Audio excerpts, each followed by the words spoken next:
Hey everyone, welcome to another episode of the Coach's Corner University podcast. I am your host, Paul O'Neid, and today I'm joined by a good friend of mine, Colin Masterson. Colin and I met about, I guess, over a month ago now in Washington, D.C. at the Coach's Room Mastermind.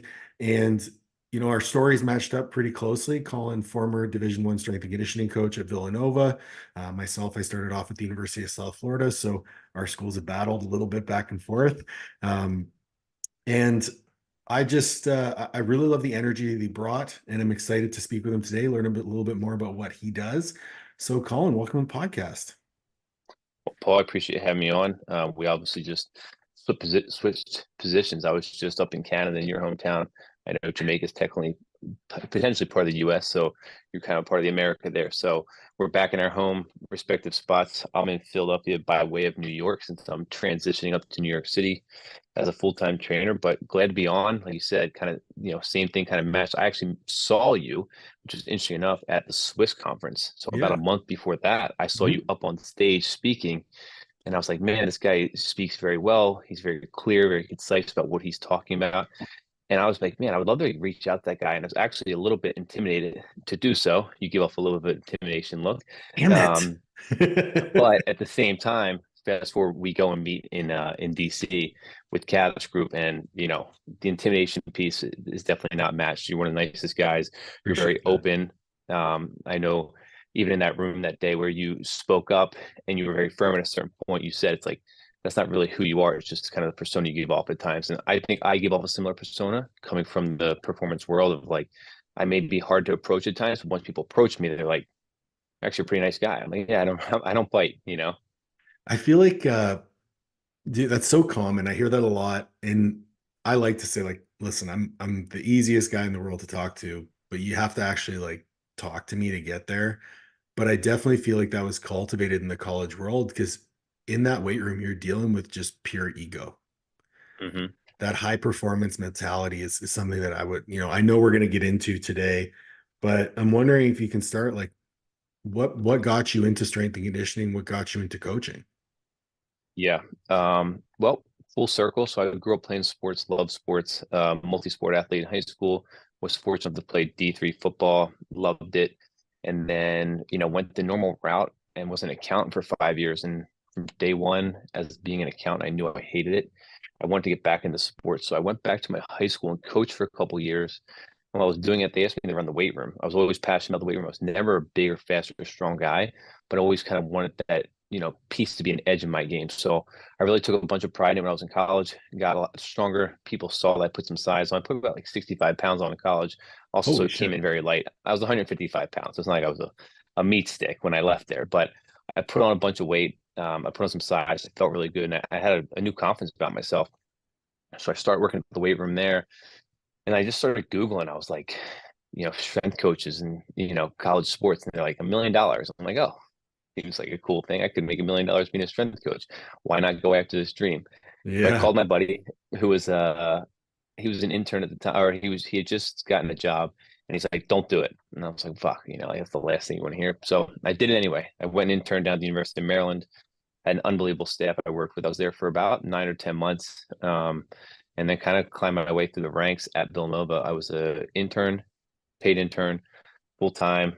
Was there for 5 years, and then when I first got introduced to Cav, I was about to quit my job. I was in like the December timeframe when we kind of met.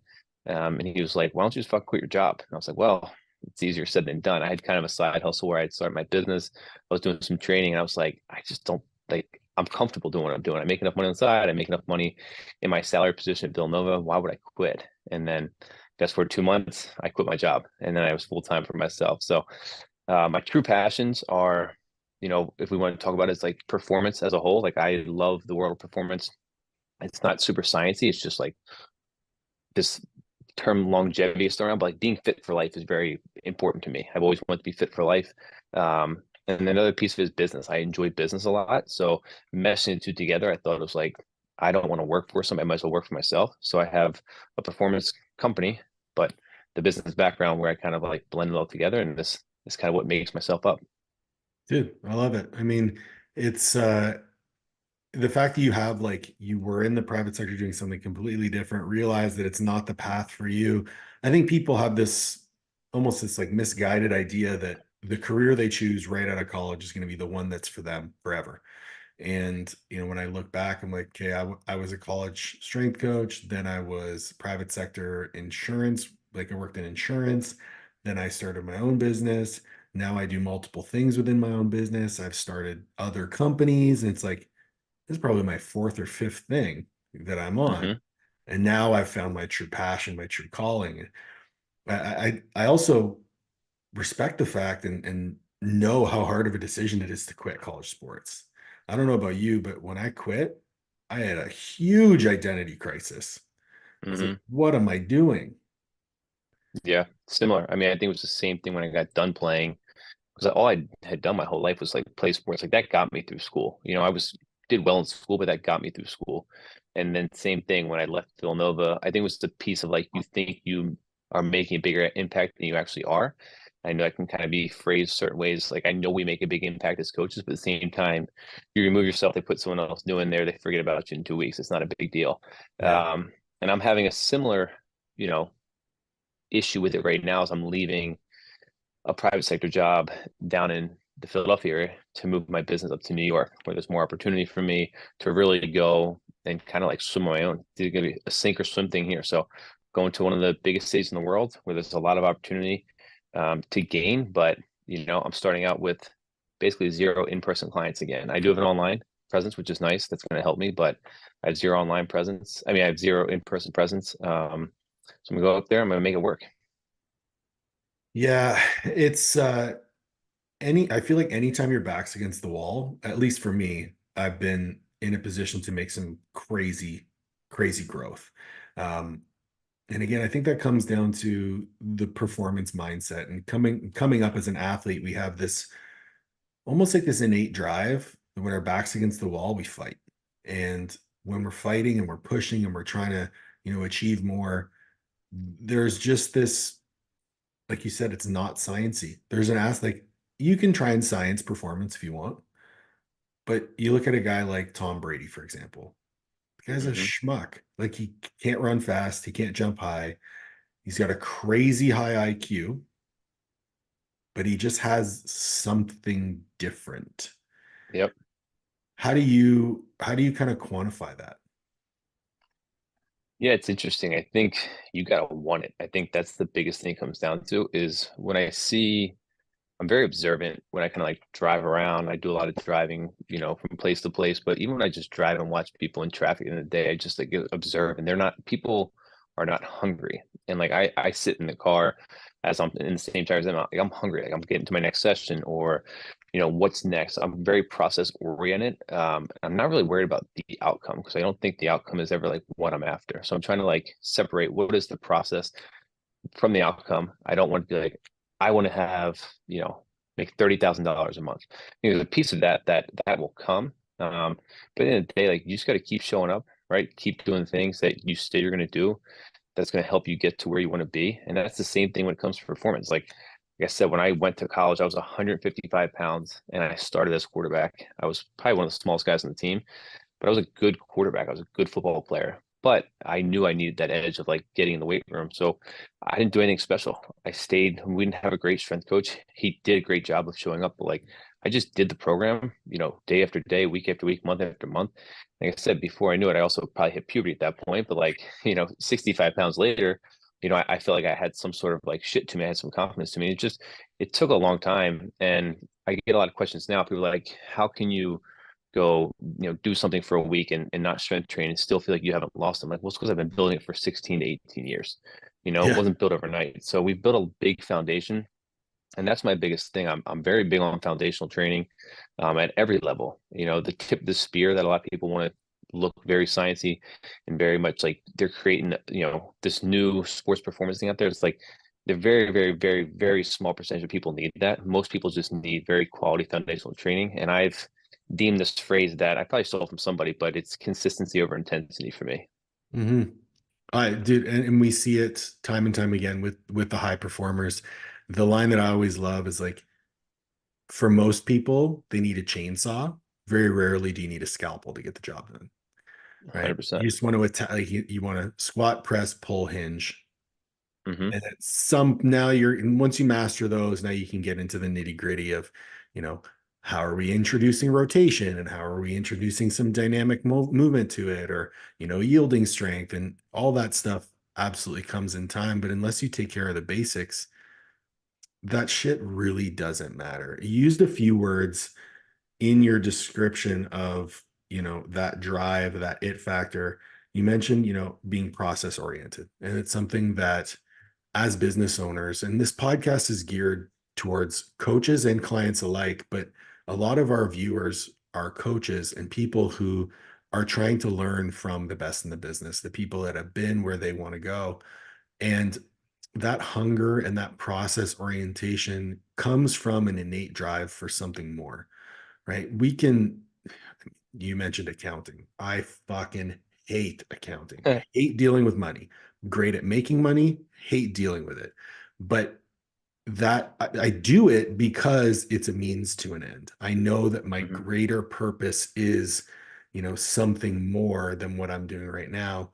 Um, what would you say is the driving force behind what you're doing? Obviously, when you were in college athletics, it was you want to make an impact on the kids in front of you. What is it now? Yeah. So it's shifted a handful of times. And I think that's the beautiful piece of business and when you work for yourself is the ability to pivot and kind of see the long game. So when I got out of this, college sector, I was doing some things with some travel lacrosse teams, which, my vision was always go after the audience, don't go after the sole person. So instead of just going after and trying to get one client at a time, go after a team or a club of 300 kids, and there'll be a trickle down effect of 10, Totally. 15, 20 kids that want to work with you individually. It's just a very much an easier process. So that was kind of that. So youth athletics is a big thing for me. I'm kind of, grooming an internship program where people underneath me will be able to coach youth athletics. And again, it comes down to the foundational training. It's nothing really fancy, and it's just making sure the kids are having a good time. They're enjoying themselves. They want to come back. But then I left Villanova because inside those four walls, Villanova is a prestigious university where there's a lot of wealth around there. Mhm. And I knew that I could serve more people than the 500 athletes that, play in Villanova University athletics. So I went to serve the masses. So that's kind of shifted now to who are the next highest performers in the world. Obviously, most people like they're professional athletes. Well, I don't really have a give a shit to work with professional athletes. They don't pay you. Obviously, it's great to work with them. It'd be an amazing, ego hit for me and be like, oh, I work with professional athletes, and it's just never really checked the box for me. So I want to Me work with the neither. highest professionals. Yeah, I want to work with the highest professionals in the world, the ones that are like the big decision makers, so I can learn business from them. At the same time, I can swap and teach them how, my world performance. So it's really a give and a take here. How can I learn from the best, but also give them the answers that they don't have time, or give them the solutions they don't have time to go resolve themselves? So it seems to me like you're just very growth oriented, right? You're always trying to expand, whether it be your knowledge base or your skill set. You're just trying to continue to move up the ladder. And I resonate with that big time.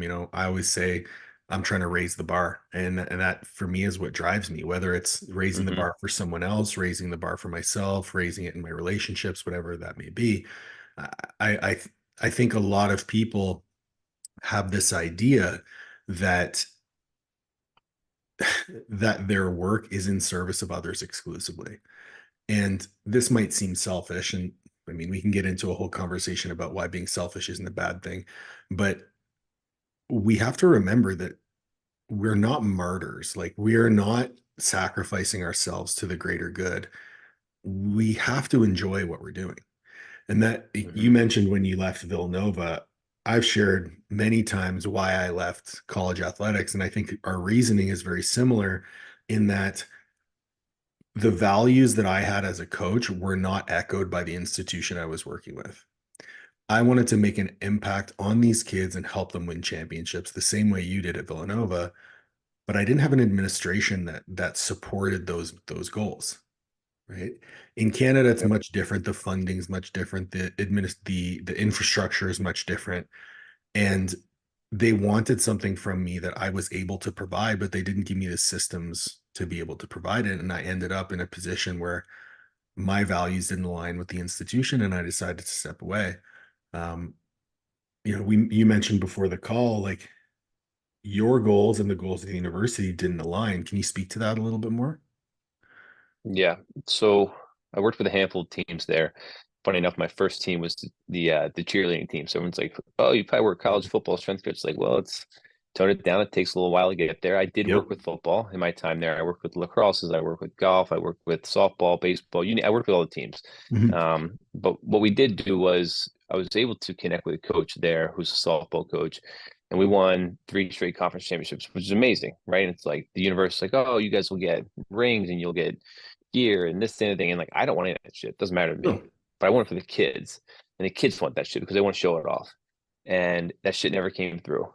But when men's basketball won a national championship or a conference championship, you better believe they had shit the next day. And I get it. They have more eyes on this and everything. But at the same time, like, it shouldn't matter. no. To me, it's about the kids. It's about showing them that they're champions. They deserve it. They put just as much work in, just as much effort in. So when we're trying to win championships for certain teams, not every team gets the same amount of recruits. Not every team gets the same funding. Not every team has the same nutrition. And I get it, use the most of your resources. But to me, when I'm out here putting time and effort in, I'm treating every team the same because I want them to win championships. And that's not respected at the higher level, then we're not going to win fucking championships. We may have 4.0s, we may graduate complete student athletes, but at the end of the day, like when I went to college, I went to win. I didn't go to college to, get a 4.0 GPA.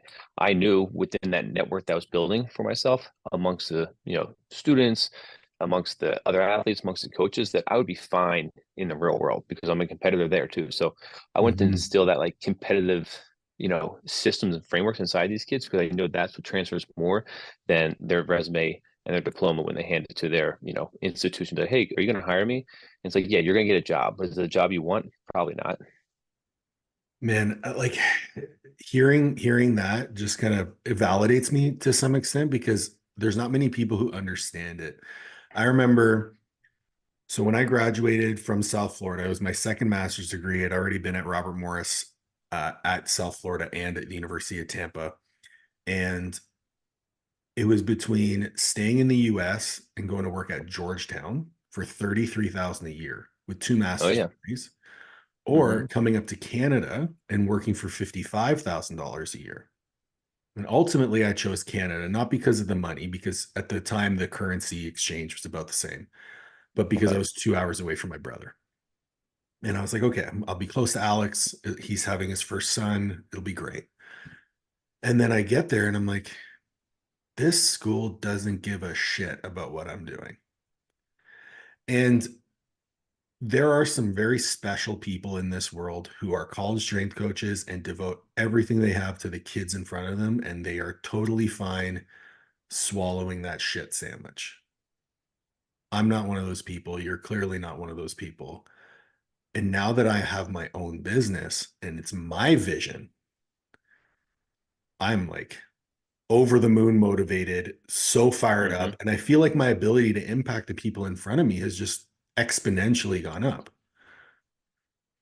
Yeah, we also worked. It was also, I mean, it was a weird model, and this is not an. I mean, I worked with great people. I love the people I worked with. We had a great Oh, time together, same, yeah. but we are on the same scale. So no matter how many teams you worked with, how much effort you put in, you all made the same amount of money. So for me, Oh, that rubbed me the wrong way. I worked with four teams plus assisted football, so I technically had five teams for however many years, and I got paid the same amount as the person that had three teams, which were not at the same varsity level. Which again, it's not a knock on them. That's just the cards that they were drawn, right? Like yeah, it's it the was what it system. was. Yeah.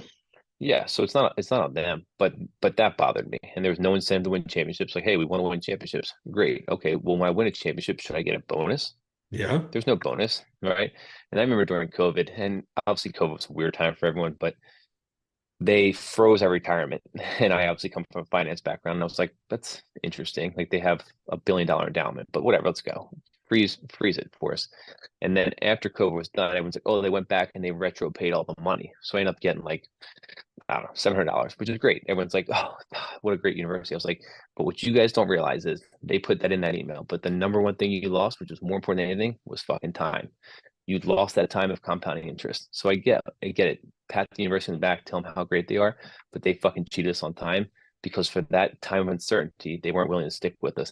And in their respect, they did. I got a full salary during COVID, so obviously very Yeah. respectful of that. But at the same time, they always like, here's the steak, but it's not cooked the right way because I forgot the time on it and all that stuff. So that kind of ticked me off. It just rubbed me the wrong way.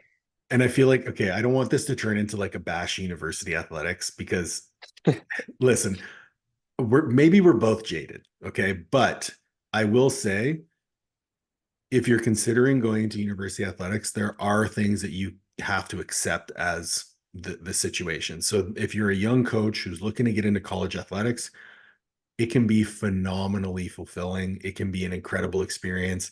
I remember being courtside when Robert Morris University beat Kentucky at Robert Morris in the tournament, and the fucking place I have goosebumps thinking about that feeling right now. Hmm. You can't replicate that in the preface. You Nope. can't do it. Nope. But I'll also say that there are a number of challenges, and if you're willing to accept those challenges, great. You will have an incredible time and make some amazing relationships, and you'll impact some kids in a really meaningful way. But I can also tell you that having moved into the private sector, you can find those wins elsewhere. They might not be the highest of highs that you're going to get in that one moment, but whether you're dealing with, a CEO who you're trying to improve his blood work, or you're working with a mom to help her lose weight so that she can positively impact her family, or you're working with a youth athlete who's trying to improve to make it to the next level of AAU, there are wins along the board, and they feel just as good. Um, I'd love to chat with you about the idea of a performance trainer versus a fitness trainer, because as you've transitioned, you were obviously high performance athletes 24/7. Now you're stepping out of that role, and I had like the total opposite end of the spectrum. I went from motherfucking kids in a weight room to trying to convince, a 54-year-old woman on disability that going outside wasn't going to kill her. Big difference. You step outside the world of high performance into the world of quote unquote fitness. The two are not the same. No, the two are not the same at all. And I think the best marketing product for a performance trainer is a fitness trainer because of how shitty their product is. Eventually, the Okay. conversion is Yeah. going to happen. And that's just the fact of the matter. So there's a lot of people that are in the industry that obviously don't know shit about shit. And I'm not going to sit here and say I'm the smartest guy in the room. I was down in the room in Virginia with you guys. And I was like, these motherfuckers are smart, right? But that's what I want to learn from. I want to be in the rooms with people that are going to challenge me and make me smarter. So I think the fitness industry, which, people are telling you go on the treadmill, do fasted cardio, you know, do anabolic fasting, whatever they want to do. Like, there's all these different things out there everyone's telling you to do. But what they're not really is like realizing is performance training is like training you for life. That's all I'm trying to do Yeah. is train you for life. Right. Like you said earlier, it's a push, a pull, a hinge, a squat, upper back core, some sort of variations of that. And then what I love to do, which I think not many people do when they go and train Gen Pop, is I sprint a ton of my clients. And I don't sprint them right out the gate, but I do sprint training. I do a lot of jumping. I do a lot of throwing. So those are the Awesome. carryovers that I brought with me from the college setting that I think gets kind of thrown away when you see like the fitness world. So I still consider myself and my clients athletes. I train everyone like an athlete because I think when we go back to some of the stuff that Cap talks about, like who is your target demographic? In the beginning, I didn't know. I was saying just yes, everybody. But now I know who my target demographic is, right? It's the high performer. It is probably the former athlete that's competing at a high level, whether it's in the real world, as in their CEO position, executive position, whatever it is. They still have that level of competition with them. So I am looking in New York City for like top end hedge fund people, executive C-suite people that I want to work with because they understand the world of performance, how to make decisions. But their biggest pain point is probably time. So I want to give them Mhm. is I want to build in convenience that, hey, you don't need to think. You just need to come here. I'm going to tell you exactly what to do. So that's the biggest variation I think of fitness and performance is like you actually gotta have a fucking plan when it comes to performance. When it comes to fitness, you can just throw shit at a wall. Sure, people are gonna get healthier, but at the same time, the minute you turn that off, it's probably gonna go all by the wayside. For performance, if I teach you foundational movements and you keep practicing over life, like you'll probably be like a kid like me who was in college and puts on 65 pounds of muscle or gets the physique or shape that you want to have because there's some sort of plan behind it. Well, I think just to circle back to something that you mentioned when you were talking about working at Villanova and the retirement fund, it was the compounding interest. And something that Mm-hmm. we see that I see a massive parallel between performance athletics and performance in life is that idea of compounding interest. that individual session doesn't really mean much. But when consistency over time, as opposed to these short-term bouts of intensity, you mentioned consistency over intensity, that's where the real progress is made. So you're talking about a hedge fund CEO. All he's doing is maximizing compounding interest over time with these reliably returnable investments. That's all training is. Mm-hmm. And I think one of the things that gets lost on some of these individuals who are high performers and may lack time is those same skills that have allowed them to be successful in the professional realm are the same skills that are going to allow them to be successful in their physical fitness. But not only that, being successful in applying those in fitness will carry forward into the professional realm. There's no doubt. There's no doubt. I mean, you hit the nail on the head with that. I think there's so many parallels between the performance world, you say, like the fitness side of it, or like the, health and wellness side of it, and the, high-end performer when it comes to business. That's why I love that market, and that's why it's the market I want to be in. Going back to kind of what I said when I left Villanova, it's like I'm basically taking a very similar model, applying it to a different target demographic. The only thing that's really changed is the price point. Like I used to get paid, you break it down per hour. And again, when we talk about college athletics, you are there a lot of the time. Right. I'm not saying I work every hour of the day, but I would do 12, 14-hour days. I still do 12, 14-hour days because I'm growing a business, but it's more towards my own business. Right. I can charge upwards of $250, $300 an hour in New York City to train for an hour, where I was getting paid probably $18 an hour, $16 an hour, $15 an hour when I was working in college athletics. So like I'm running the same model, but I just have a different outcome. You also don't have to deal with the bullshit, and you can pick and choose who you want to work with, which is always nice. 100%. Um, I think dialing into, well, I mean, let's talk about that for a little bit. Like talk about price point. Like at the end of the day, you need to make a living. You need to define Mm-hmm. what making a living looks like for you. And each individual is different, even on my team. So I have myself, Olivia, and four other coaches. Each one of those other coaches has different goals, different aspirations, a different level of drive, right? Um, even between myself and Olivia, we've had many conversations in terms of she doesn't want to do what I do. She just wants to coach people. She wants to Mm-hmm. coach. She wants to do a little bit of education stuff, but she doesn't want to be doing mentorship. She doesn't want to be on Zoom calls. She doesn't want to be doing, big speaking engagements. And that's totally fine. Defining what it is that you like, if you say, I want to make 20 grand a month, or you mentioned $30,000 a month, and you're charging $300 an hour, well, that's math. 30,000 Yeah. divided by 300, it's 100 hours. So how do you make 100 hours over 4 weeks? Well, that's only 25 hours a week. Yep. It's really not crazy. Nope. So how many clients do you need to work 25 hours a week? It could be five that come 5 times a week. Right. It could be 10 that come twice, right? So however you Yeah. break it down. But when we look to it, the idea that you're probably going to have to work, with more than 25 clients, there's going to be different price points, you're going to have different services. And when you Right. realize that as you diversify your revenue streams or the different products that you're offering, you can actually make a lot more than $30,000 working less hours. Mm-hmm. Something that you mentioned that you'd like to get into, and if you're comfortable speaking about it, I'd love to hear, is getting into more of the corporate wellness type Yep. of work. How did that idea come about, and how do you kind of envision yourself getting into that? Yeah, so this came about. This is actually a funny story. So I met a girl at a fitness retreat. This was a true fitness retreat, so it's not a performance retreat, but it was with a bunch of high performers. So people who want more out of life, they want to challenge themselves, they want to be successful, or they're already successful and they just need that fitness piece to it. Um, so I met this girl. We started talking. We kind of collaborated on some things, but we had similar visions and values that we kind of aligned on. I told her I wanted to target big audiences, which at the time was a lot of like club teams. She mentioned going um, after the corporate wellness route, and I was like, damn, that's something I've kind of always teetered with, but I had lost a bunch of my connections because I was no longer in it.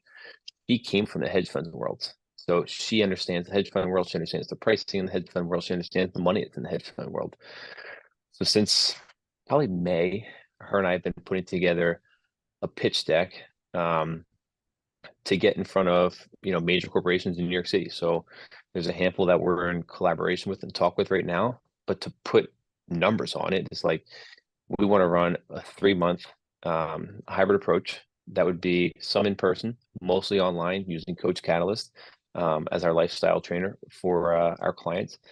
And in something like that, with the money that they have, we understand that we can charge anywhere from 150,000 to 250,000 for a 3-month program. If you break down those numbers, where I talked about I want to make $30,000 a month, that makes a lot of sense. When you try and put 300 clients or 100 hours of working in a month, it's a little bit more challenging, Right. right? So how can you scale your way up the system? And that's why I think my vision has changed as I've started my own business. It's like, I want to be a self-sustainable business. So it's me. And then it's like, I got a guy, Joe, who works underneath me, and he's helped me with some things. And I've had some discussions with you about like what price points look like for that. So I'm still figuring that piece out, and it's starting to iron itself out very nicely, which is cool. But then Danielle and I meet, and it's like, what's even bigger than this? It's like, let's go corporate. So now we're almost seeing it'll be a trickle down effect from corporate, which almost go into our own individual streams where she does nutrition, I do fitness. But again, we're targeting the target demographic that we want to go after, the high price point people. So like you said, in the beginning, there's gonna be a ton of legwork of getting everything set up, make sure Of it course. runs and operationally it's smooth. But when you take a step back, the hours worked and the hours put into it is like, it may be minimal because some other people are doing some work for us, but it's just gonna be more touch points and fine tuning once the programs are kind of set and they're able to run. So that's kind of the vision I have, and the way that I understand it, I'm gonna be able to make $50,000 a month like that. And I think that's having a bigger vision. And now, listen, a lot of people don't want to do that. They just want to coach their clients, and that's totally okay too. It just matters of, what truly lights your fire, what type of impact do you want to have? And something that I really resonated with you on was like you're very driven on the actual impact that you can make on a person, and that has to do with relationships. Um, and knowing how that goes in a college weight room, being one-on-one with somebody, I'm wondering, have you run into any growing pains when it comes to transitioning that relationship building from in person to online? No, I think I've done a decent job of it. I think I'm just new at it. I think that's the hardest piece. I'm still new at it, but leveraging something like Coach Catalyst right now, where I'm able to do a lot of the conversations online, whether it's audio, whether it's text, whether it's video.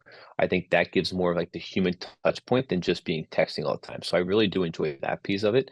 But I know for a fact it's very hard to replicate in-person coaching. So that's why when we go do corporate wellness, like I still want to coach. I know Cav mentioned it when we were down there. He's like, the one thing he never wants to stop doing is coaching. I Same. never want to stop coaching in person. It may be 2 clients, but I still want to have that piece. It's like riding a bike. You still got to do it every once in a while to make sure you still have it. So I still always want to be coaching, just make sure I'm getting the reps. But understanding is like the world is using a ton of technology these days. And why would you not leverage technology to coach and scale as many people as possible if you can? Yeah, that's something that for me, I listen, I probably lose money training clients in person, but I'll always do it. And the Hmm. reason being is like I want to keep my sword sharp. I want to have my, Hmm. that coaching eye always sharp. Doesn't matter how many videos you review in a day. If you can't be in front of somebody and diagnose something on the spot, be able to make that sudden change, practice those cues, that shit matters. The other thing is having those conversations, asking someone how their day is going. That's one of the funniest things that I've ever run into with coaches who've never actually coached I say coaches, but I don't think they're coaches. They've never coached anyone in person. I ask, how many times have you ever asked a client how their day is going? That's like the number one most Yeah, important question you can ask somebody to get information from is how's your day? 100%. I think I asked it. I mean, back in my days of Villanova, I probably said that 250 times a day Oh because there's yeah. so many athletes that are in and out. You're just asking like, "How's your day?" It's the easiest thing you said. How's your day going? And a lot of kids, you know what they're gonna say. That's all right, right? But certain kids, they'll start to give you more, and on bad days, they'll give you more. On good days, they'll give you more. And when they start to give you more, that's when the conversation starts happening. You get it. You've been in the weight room with these Yeah. kids. I mean, there's some kids that never open up, and that's why it's great to have a staff of 5 coaches where they open up the one person more than the other. But I Mhm. try and get the most out of people by just digging, like, and not in like a way that's too much, but I try and dig like, how's your day going? Meh. Like, okay, what's so bad? How can it be so bad? Yeah. Like let's make this the best hour of your day. You're in the weight room, let's have some fun, right? My boyfriend or girlfriend will go with me. It's like, all right, guess what? We've all been there. We've all been through that. Obviously, it stinks. If you need anything, I'm here. And like you just kind of keep the conversation going with that person, and then you check in when they have a good day, and just ask the same kind of questions. But like you said, it's the number one touch point you can do. I'm a huge fan of doing it just on the street when I'm walking. People's heads are down, they got their AirPods in, X, Y, and Z. Like I was like, hey man, how's your day going? Whatever. Some people don't answer, some people answer. I just get reps of talking to people. Okay, so I actually gave homework to some of my mentees about this. You know how when you go to Starbucks and they ask you like, Hmm. "Hey, how's your day going?" Actually answering them and Hmm. being excited when you answer them. It's one of the easiest ways that you can practice talking about your business. Yeah. And it seems so silly, but like sometimes when I go to Starbucks, "Hey, how's your day going?" "My day's going great. Really having a great time coaching my clients." And they're like, "Oh, you're a coach. What do you coach?" And then the conversation flows from there. And then I get a chance to actually practice what I'm doing. I do that Yep. anytime I'm working on a new project. Hmm. And just the idea of being excited about something gets someone else excited about it. And guess what? If they think it's stupid, it's probably stupid too. No doubt. And it's funny. I sat with a buddy about a month ago. We were chit-chatting, and I was talking about pricing. And this is before I went down to hang out with all you guys. We were talking about pricing. I was like, how does your pricing work? He's like, do my numbers all over the place. I try and make sure for the most part people's pricing the same, but it's all over the place. And I was like, how did you kind of like practicing this stuff? He's like, you know what I did? He's like, I went to Starbucks and I just would stand in line and I would ask them for a free drink. And he's like, people would say no. He's like, all right. But he's like, then I would just keep driving to Starbucks. So in the same day, he's like, I drive to 20 Starbucks. But eventually you'll get a yes. And he's like, it's the same thing you ask for money. It's like, same, case in point when you're like, Lance was like, hey, double your price. And you're like, fuck no, I'm not going to double my prices. But then you did it. I don't know if you doubled them, but you increase your Yeah, price. I You said it. increase it significantly. You had a success rate. I did the same thing. I increased my prices, and how I did it was I increased my prices, but everyone that had been loyal to me, I gave them $50 off. And for them, they're Yeah, I like, did the they same. appreciate that so much. But now going forward, they're going to pay the new price. So they've won, but now I'm still getting my new price. So it's kind of a fun game to ask. It's so uncomfortable. No one likes talking about money.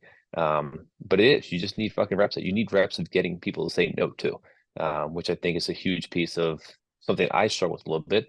I need to get more reps at it, but I'm a little bit young. That's not the right answer, but I'm going to continue to practice it, and hopefully, I Well, eventually get more yeses, and they come. I don't think young is the right word. I think you're just fresh in it. Like the Yeah, the one the yeah. one thing that really helps or helped me is I've been coaching online, coming up on 18 years.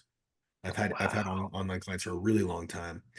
So you asked me like, can I deliver on my promises? Absolutely. I have the evidence to back it Hmm. up. Whereas when you're Hmm. just starting off, trying to charge $300-400 a month, it doesn't really make sense internally to you because you can't really validate it even to yourself. So how are you going to sell something you can't validate? Which makes Totally. total sense, right? It's like, Hmm. okay, yeah, for sure. I get it. But at some point I have to say, especially when it came to me launching my mentorship program. When I first launched the mentorship program, I charged $3,000. And for me to tell someone, hey, it's gonna be $1,000 a month, I was like, oh my God. And now I've been doing it for almost 2 years. I have the ROI. I know for a fact I can make people money on their investment. So for me to charge five, six, $7,000 right now, I can put that number out and I'm confident I can return the investment for you. The question now becomes, can I prove to you in the conversation that I can return the investment to you? But luckily enough for me, and this is something young coaches will learn, and I'm sure you're learning it very quickly, Hmm. your clients will sell your coaching for you. 100%. Almost every sales 100%. call I get on now, whether it be for coaching, whether it be for mentorship, the person already knows they want to pay me. Right. It's almost a formality because my clients have referred them or they've seen the evidence of the work that I do and they're like, I want that. Yep. And I think you're right. I am very fresh in this field. Like I've been online training for under 6 months, Yeah. you know. That's the crazy piece of, but I want so much more. So that's the eagerness to be like, I can charge this. I gotta have 100 clients online. It's like, hey, slow your roll, take your time. Again, it's gonna get there. You just need reps at it. So yeah, it's an interesting piece, and I do feel confident in the number that I do charge, which was something that when we kind of put that value stack together, it made a lot of sense for me. Another thing that I've kind of done is I'm running a January challenge right now. I've got a handful of people in it, which has been pretty cool. And like I had kind of like an epiphany. I'm like, how can I get more people for next month? And I might not get everyone to carry over, but my goal is to eventually have, might take a dip next month and might bump up the month after that. But all I did was I do a weekly audit. So at the end of the week, I asked 5 questions. I was like, 5 questions is pretty good. So it's like, how'd you eat? How'd you sleep? A win from the week, something you could be better at, and something else. And then I was like, why don't I just add one more question? I just added a referral link. Hey, if you know somebody that would enjoy this program, give me their email. So now I'll start getting emails from people. And then, like you said, if someone's referring me their email, I'll reach out. Hey, so-and-so, give me your email. If you're interested in training, here's the link. I'd love to hop on a call. Right there, I don't need to generate leads. They're generating leads for me. Yep. Yep. And that's one thing, even with social media stuff. If you want someone to read your caption, tell them to read your caption. If you want someone to click a link, tell them to click a link. If you want someone to like and share, tell them to like and share. These are things it's like, oh, it's that simple? Yes, it's that simple. And whether you're talking about one of the easiest examples, actually, I was on a call with one of my mentees the other week. They're having some issues with compliance. And I was like, have you actually told your clients you need videos from them every session? Well, I mean, no. It was like, maybe you should email your clients and tell them all that, hey, I'd like videos from every single one of your sessions from now on. I guarantee you your compliance will go up. And I want you to make sure that in your onboarding documents, it says explicitly videos are to be sent after every training session. 1 week goes by. Oh my God, everyone's sending me videos. It's like, no shit. It's as simple as that sometimes. Simple as that. And one of the things I wanted to chat with you about, especially when it comes to the corporate wellness and like group coaching, one of the barriers that I feel as though people are going to run into, myself included, yeah, we're using this app, but one of the challenges with online coaching that we don't run into with in person is compliance. I know for a fact someone pays for a session with me, 9 times out of 10, they're going to show up and they're going to do the workout. But when it's in an online forum, you have that barrier of proximity, right? That barrier of proximity is very large. There's a screen in front of you, and unless you have a really good relationship with that person, which takes time to build, that compliance might be a problem. I'm wondering if in your, in the short time of you doing this, have you started to troubleshoot that issue of engagement? Yeah. So I think in the challenge we're doing right now, we've had some days that are buzzing a little bit more. So there's the community piece of the chat, which is kind of nice. And this is a smaller group. There's 16 or 15 people in the group, which is decent. But there's some days that are quiet. There's some days are not. But what I've done is, and no one needs to know, but it's like now they're gonna know. But I text some of the people who are in it behind the scenes, like, hey, just pop something in the chat real quick, just to kind of get it going. And that's kind of been fun because as soon as one person puts it, another person maybe will relate to it really quick and kind of add something. So that's been fun. When it comes to corporate, one of our goals is potentially having like leadership groups. So one of the pain points that we've heard from a company that we're kind of in discussion with is very much siloed pieces of the organization. So there's a sales, piece of organization, there's a accounts payable, but they don't blend. They talk because they email all the time, but they don't talk like talk. So we would like to maybe potentially have team leaders and understanding how they get broke up. Do they get randomly distributed amongst, just could be alphabetical, whatever. But now we, eventually like have team leaders. So it's like any off-season challenge in college sports, right? Like football. We always had like an off-season challenge, like, hey, the team's broken up to 8 teams. Every group has a team leader. The team leader is accountable for everyone. If X, Y, Z doesn't happen, we talk to the team leader. We don't talk to the rest of the team. So I thought that was a fun piece of if we have team leaders and those are so-called like the executives or leaders of the group, they are then responsible for holding everyone else accountable in that group.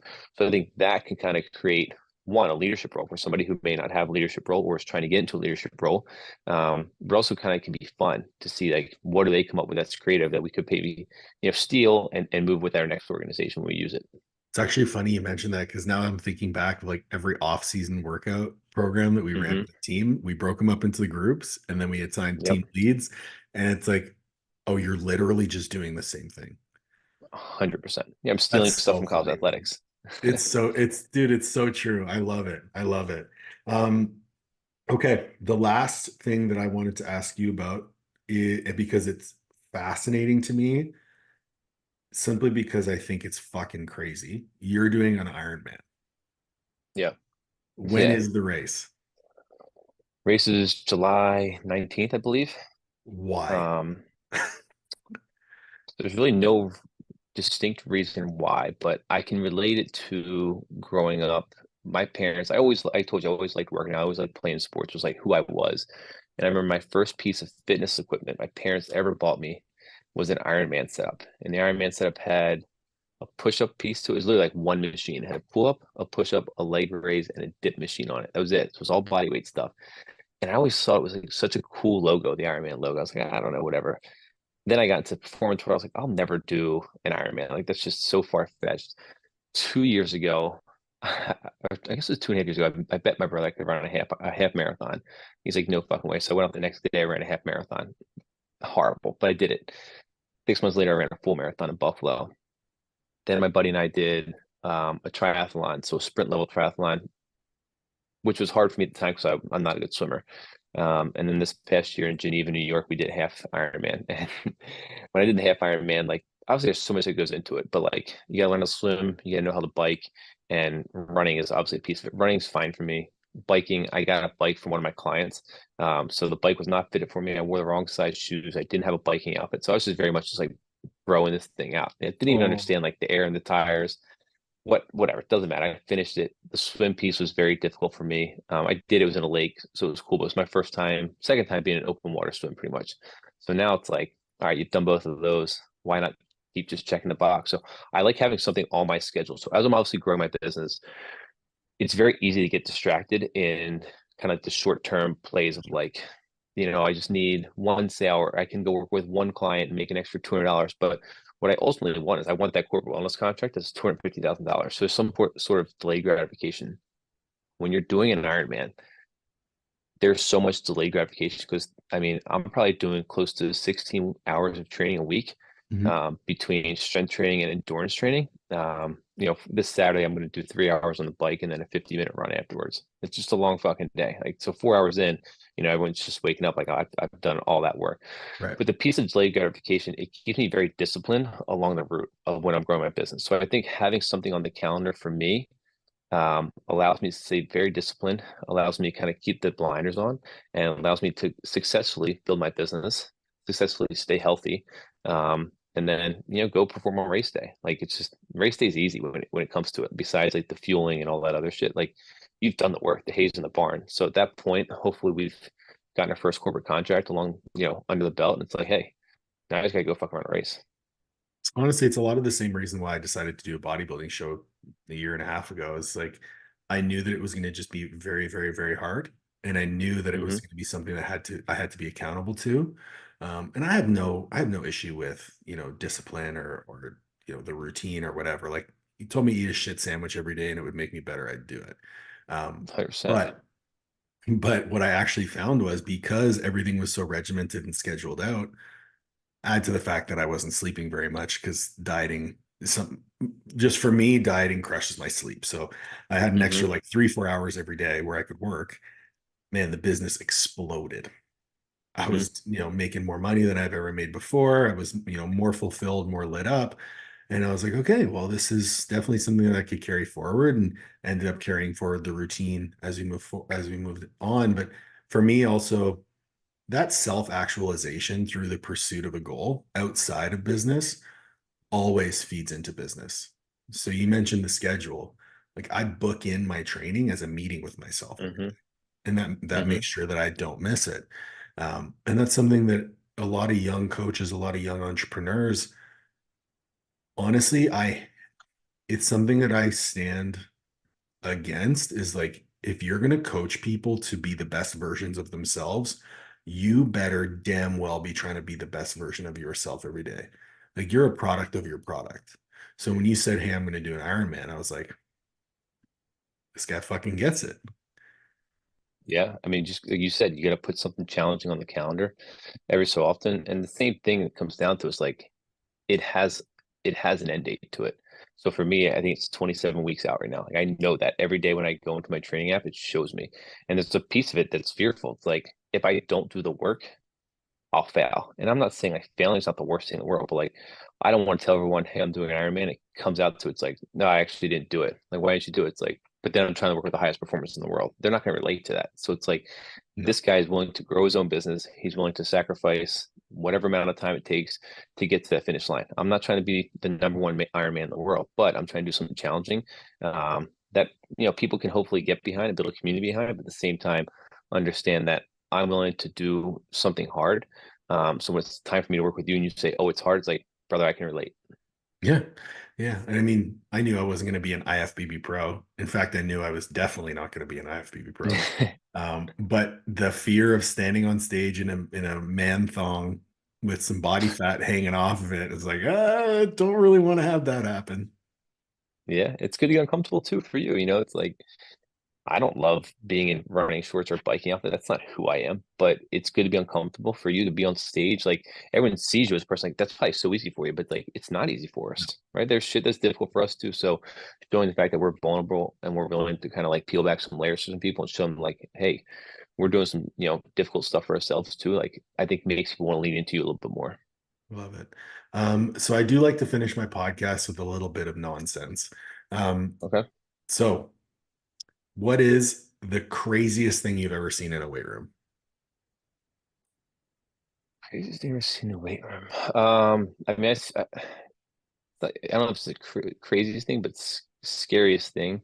I guess the two of them. Obviously, kids trying to stack however many 45s they can on a squat bar until it would fall off. So that was a fun challenge that they were doing. Yeah, that was in a college weight room. I was like, what the fuck are you guys doing? Like, oh, we're trying to see how many weights can be on one side until it tips over. It's like a physics project. And I saw another kid. Weird how the dumbbells were set up at Villanova, but we were like big on having the V's up because everyone's all about like, culture and the way the weight room looks Oh and yeah, we were the presentation. same. But yeah, but at the same time, like, the kid wears the wrong color shorts to practice. But anyway, it doesn't matter. But the kid went to put his weight back and he fucking took his whole fingernail off. And it was kind of gross. And he's like looking at me. I'm like, bro, get that thing out of here. I mean, the fingernail's actually huge. It goes so deep down your finger, and his was just hanging off. And I was like, bro, goes to the trainer. Yeah, kind of gross. So there's just two things that just kids being kids. Um, what is the hardest thing you've ever done in a weight room? Mm. Probably wasn't a weight room, but I rode a marathon. It's You actually my rode basement. you rode a marathon? Yeah, 42,000 meters, baby. Jesus. Who hurt you? No one. It's some guy just broke the world record of it. I think it was 2 hours and 20 minutes he did it in, which is fucking insane. Yeah, it's brutal. Honestly, it's not the it's obviously hard because the seat's uncomfortable, but like, your grip starts to go. It's just a challenge. There's guys that are in the CrossFit world now doing 24 hours straight of rowing. So you can take like small breaks, but you try and get as many meters as you can in 24 hours. That's I insane. don't have enough time or money for that, so I'm not going to do that one. But Yeah. that was probably the hardest thing I've done. Do you crack an egg on the corner of the pan or on a flat surface? I crack it on the corner of the bowl that I'm putting into. Okay. Oh, you're sophisticated. You mix them before you Yeah, pour it in. Okay. I Okay. do. Yeah. Five people, dead or alive, at dinner. You plus five. Who are your five? Me plus five. I'm gonna go Michael Jordan's gonna be number one, the ultimate competitor. I'll probably go Kobe Bryant as number two. Number three. I'm very interested in history, so either George Washington or Benjamin Franklin would be one of the two. I'll actually take both of them. I think the Okay. fact that Benjamin Franklin was running Philadelphia for a while is very cool. Um, and number five.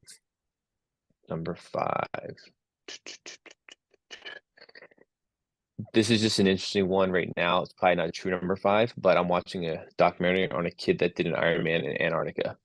And I would love to meet him for the simple fact that, like, you went about fucking crazy. That motherfucker was on a bike for 30 hours. Oh my God. 30 hours. Okay. Yeah, that's a good number five. It's a good number five. The last question I have for you. If you would like to see anyone on this podcast, who would it be? The caveat is you have to help me get them on the podcast.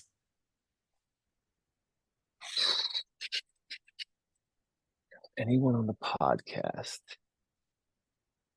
Have you had CJ Appenzell on yet? No. So CJ's part of the crew. He's a unbelievable performance coach. Um, does a lot of fighters, a lot of guys in baseball, out of South Jersey. He's also a professor at Rowan University. Oh, okay. Um, just an all-around good guy, also super smart. And he'll let you know that he's smart. So I think he'd be a great one to have on, and very easy to kind of bridge that gap for you. Dude, I love it.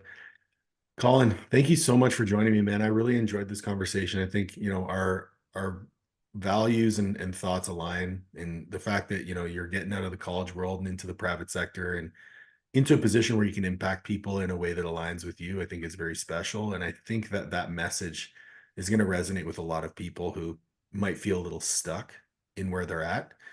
And I also want to kind of highlight the fact that you can't be afraid to make hard choices. And the choice to leave a profession, it might not be the best profession in the world, but it does carry with it a lot of prestige. And to be able to leave that and step into the unknown and trust yourself takes a lot of balls. So fucking good on you.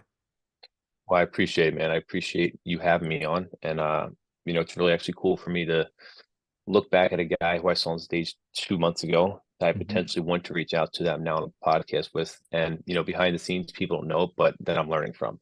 So I appreciate you for doing that and kind of taking me under your wing. Yeah, it's my pleasure. Um, Everyone, thank you so much for joining us. I'll have all the links to get a hold of Colin in the show notes. And thank you so much. Please make sure to like, share, subscribe, and we'll catch you on the next one.